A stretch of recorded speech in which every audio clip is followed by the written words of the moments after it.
Yo guys, just got the OMT 11-piece grease gun kit. If you need a grease gun kit, buy this one. It's like under 20 bucks or something. Here's the really cool thing about it. Yeah, grease gun fittings are just grease gun fittings. There's nothing to it. This one comes with, look at that, a needle greaser. You know those stupid boots that don't have grease fittings? Well, now you can grease them. There's really nothing to grease gun adapters. You get your extenders, you got your 90 degrees. You need them for some ball joints. This one, we got a plastic tip greaser, extra tip for your grease gun.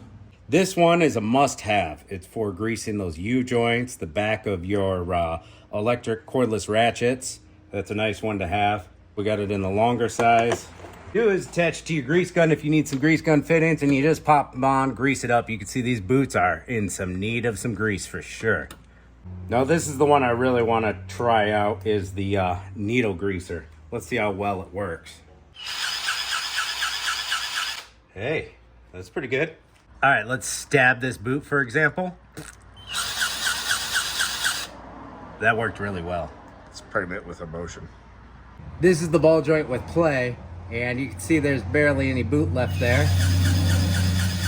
And remember, some grease is better than no grease. Who cares about the boot if you don't got any grease in it?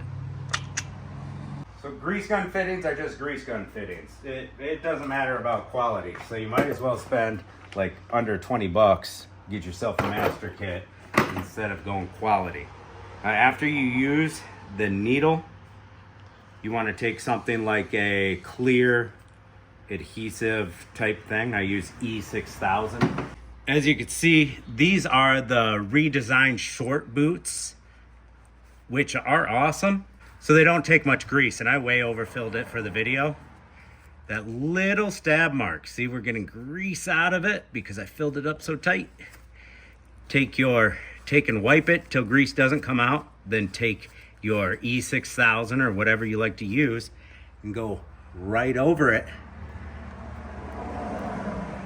There you go. Just kind of fill it up. Yeah. If you got non-greasable suspension components and the boots look like this, you can see the rust forming, and grease them with that needle adapter. Getting some grease in that ball joint is way more important than having a little stab hole. Thanks for watching another tool review. Catch you later.